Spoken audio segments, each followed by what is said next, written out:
और राधा राधा राधा वल्लभ श्री अरविंद जप करने का भी प्रयास कर रहा हूँ, फिर भी अखंड ब्रह्मचर्य नहीं रह पा रहा। कृपया मार्गदर्शन करें कि अब अखंड ब्रह्मचर्य रहकर आपके द्वारा।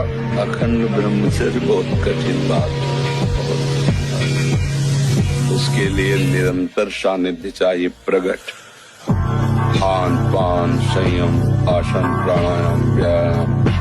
आप सच्ची मानिए, यदि आप हस्तमैथुन करेंगे नई अवस्था में तो ब्याह होने के बाद आप गृहस्थी लायक नहीं रहेंगे, संतान उत्पन्न करने लायक नहीं रहेंगे, आपकी क्षमता नहीं रहेगी। अब देखो कह रहे हैं ना, बिना किसी कारण के मेरे पास बिना बात के डर लगता है। बच्चा सारा खेल उसी का है, जब वीर है वो बल है, वो छीन हो गया तो मतलब हम जब जैसे सत्संग में बोलते हैं हमारी कमर दर्द करेगी, तुम्हें चक्कर आएगा, तुम्हें घबराहट पैदा हो जाएगी, कोई कार्य करने की इच्छा। बहुत बहुत बहुत बड़ी लड़ाई है, हर समय सावधान। अगर हमें कोई बराबर बल दे सकता है तो केवल नाम दे सकता है। इसलिए नाम जब छूटे ऐसी कोई गुंजाइश मत रखो, चाहे वो सेवा हो चाहे वो कोई भी आराधन बात हो, मधुर मधुर नाम चलता है। बिल्कुल पक्की मानना, इसमें तर्क की जरूरत नहीं, खूब अनुभव की बात है। ब्रह्म करने के विचार आते हैं या उनको काटना है, उनको क्रिया में नहीं परिणित होने देना, उनको विवेक के द्वारा काटना है। और ये काटने का बल आता है भजन से, इसलिए हम कहते हैं नाम जप करो। नाम जप के बिना इतनी हिम्मत नहीं कि गंदे विचारों को काट सके आप, वो क्रियान्वित हो ही जाएगा। क्रियान्वित हो जाएगा तो नया कर्म। वासना है, पाप, अज्ञान, इसी की निवृत्ति के लिए तुम कहते राधा राधा रटो, राधा राधा जपो, फिर देखो आपको भगवान से प्रेम होता है कि नहीं। नाम जप सब विपत्तियों का नाश कर, हरि स्मृति सर्व विपद विमोक्षणा। आज नियम लो कि मैं शराब नहीं पीऊंगा, हिम्मत हो तो बोलो, है हिम्मत? पक्का? वृंदावन में बैठी हो हमारे सामने, बोलो आज के बाद शराब नहीं पीऊंगी। आज के बाद शराब नहीं पीऊंगी। मोबाइल बहुत अच्छी चीज है, बहुत बुरी चीज है, दोनों बातें। अच्छी चीज है कि आप अच्छे अच्छे उसमें से चैप्टर ले सकते हो, प्रसंग ले सकते हो, समय पर आप किसी को फोन कर सकते हो। बचाव पक्ष में बहुत है और फंसाव पक्ष में भी बहुत है, तो इसलिए विवेक का प्रयोग करो, अच्छा ग्रहण करो, बुरा का त्याग करो। कैसे उठा जाता है? ऐसे थोड़ी उठा जाता है कि रजाई से झांक लिया, घड़ी देख लिया। पहला काम रजाई फेंको, पहला काम रजाई को फेंको और उठ के बैठ जाओ, और अगर झपकी आने लगे तो उतर के खड़े हो जाओ, टहलो, पानी पियो, शौच स्नान करो, फिर अपने साधन में लग जाओ। अलार्म थोड़ी उठाता है अब।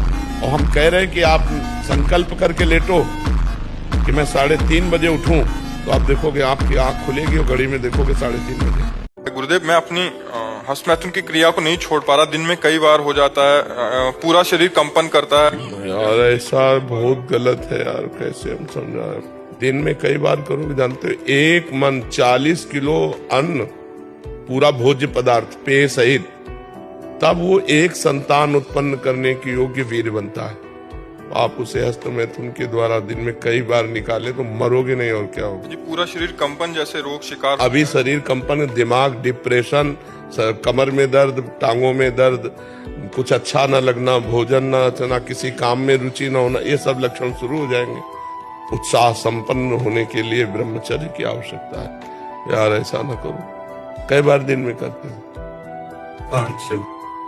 हे भगवान, 5-6 बार अपने को नष्ट करते हो तो कैसे मतलब आप स्वस्थ हो पाओगे? एक बार आप बोलते हो, ठीक है। ये हमारा अध्यात्म का अनुभव की बात है, नहीं तो क्या कर दिया जाए जिससे आप बच सकते हो? सोचो आपको क्या मिल जाए, एक ऐसा शब्द बोल दो जिससे आप निर्भय, निश्चिंत और निःशोक हो सकते हैं। एक बोलो कि ये मिल जाए तो मैं बिल्कुल निश्चिंत हो जाऊंगा और आज से कोई कामना नहीं करूंगा। बोलो, कोई एक बात बोलो, नहीं बोल सकते। महादेव जी कहते हैं ब्रह्मचर्य अर्थात वीर्य धारण करना महान उत्कृष्ट तप है, भगवत प्रसन्नता का प्रधान हेतु है। इससे बढ़कर कोई तपश्चर्या तीनों लोकों में प्रसिद्ध नहीं है। जो ऊर्ध्वरेता अखंड ब्रह्मचारी है वो पुरुष नहीं, वो साक्षात भगवत स्वरूप महादेव है। आप ऐसे दोस्त बनाए जो आपको गंदी आदतें सिखाएं, गंदे व्यसन कराएं, गंदी चेष्टाओं में ले जाएं। हम तो हमारे फिर तुम दोस्त तेरी दोस्ती क्या, हमारे दोस्त श्री कृष्ण। तो जिसके दोस्त श्री कृष्ण है वो कभी भी परास्त नहीं होता। अर्जुन परास्त है क्या, सारथी बने बैठे। ध्यान रखना अवश्य में भोक्तव्यम कृतम कर्म शुभाशुभम। जो जैसे कर्म करेगा वैसा फल देगा भगवान, भोगना पड़ेगा, इसलिए बहुत सावधान। तो कभी चूक मत कर देना, पत्नी के चक्कर में आकर अपने बूढ़े माता पिता को मारना पीटना या घर से निकाल देना, ऐसे कोई आचरण मत करना। पत्नी से को तुम करो या न करो, हम तुम पर दबाव नहीं डालते, लेकिन आप हम पर दबाव नहीं डाल सकती कि माता पिता की सेवा से हम वंचित हैं। यदि आप ब्रह्मचर्य की शुरुआत करना चाहते हैं तो सबसे पहले संकल्प लें। शुरुआत संकल्प से है। ये 3 चीजें तो आपने छोड़नी है। अश्लील चाहे वो वीडियो है या लड़की का सेटिंग है या अपने मित्र के साथ कुछ है तो छोड़नी है। आपका ब्रह्मचर्य बहुत अच्छा होगा। त्रिभुवन में कोई ऐसा योद्धा वीर पैदा ही नहीं हुआ कि राम का मस्तक उसके सामने भययुक्त होकर झुक जाए। देवता दैत्य राजा योद्धा पूरे त्रिभुवन के एक साथ मिल जाएं और रण में यदि हमें ललकार दे तो मैं सुख पूर्वक चाहे काल क्यों न हो उसको भी नष्ट कर सकता हूं।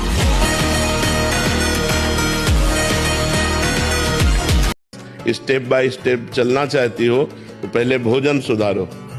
आपका भोजन सात्विक होना चाहिए, पवित्र होना चाहिए और धर्म के द्वारा कमाए हुए धन से होना चाहिए। दूसरा, आप अपनी नींद सुधारो।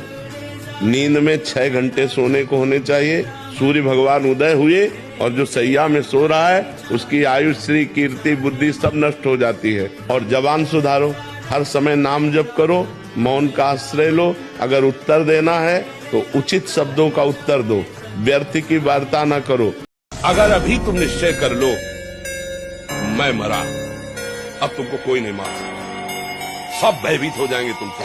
केवल एक निश्चय कर लो, आप हमारी जिंदगी की कोई परवाह नहीं। अभी अभी तुम्हारा वो भयंकर रूप आ जाएगा कि जिस गली से निकलोगे लोग अंदर घुस जाएंगे। क्यों? आपने निर्भयता स्वीकार की। इस सुअर कुत्ता की तरह जीवन व्यतीत करते हो। धिक्कार तुम्हारी माँ को जो तुम्हारे जैसा पुत्र जन्मा। अपनी इंद्री की पुष्टता के लिए दूसरों को मार देते हो। इंद्रियों की पुष्टता के लिए जानवर जैसा बर्ताव करते हो। कैसा तुम्हारा जीवन है? केवल एक क्षण के सुख के लिए दूसरे को जला दिया, काट दिया, मार दिया। एक क्षण के सुख के लिए उसका गला काट दिया, उसको रांध के खा रहे हो, उसके साथ भोग किया, उसको काट के फेंक रहे हो, उसको जला रहे हो। तुमसे तो अच्छा सुअर कुत्ता है कि वो अपनी योनि के अनुसार बर्ताव कर रहा है। तुम मनुष्य योनि होकर ऐसे गंदे काम करते हो। सुधर जाओ, नहीं तो आगे सुधरने का अवसर है। वास्तव में जो ब्रह्मचर्य है हमारा कोई ऐसा शास्त्र नहीं है, हमारी कोई ऐसी पद्धति नहीं है। चाहे हमने हठ योग बहुत सालों तक किया है, हर एक स्थान पर ब्रह्मचर्य की बात की गई है, क्योंकि ब्रह्मचर्य से जो ऊर्जा व्यक्ति के अंदर पैदा होती है उस ऊर्जा का प्रयोग करके ही हठ योग से कुंडलिनी जागरण किया जाता है।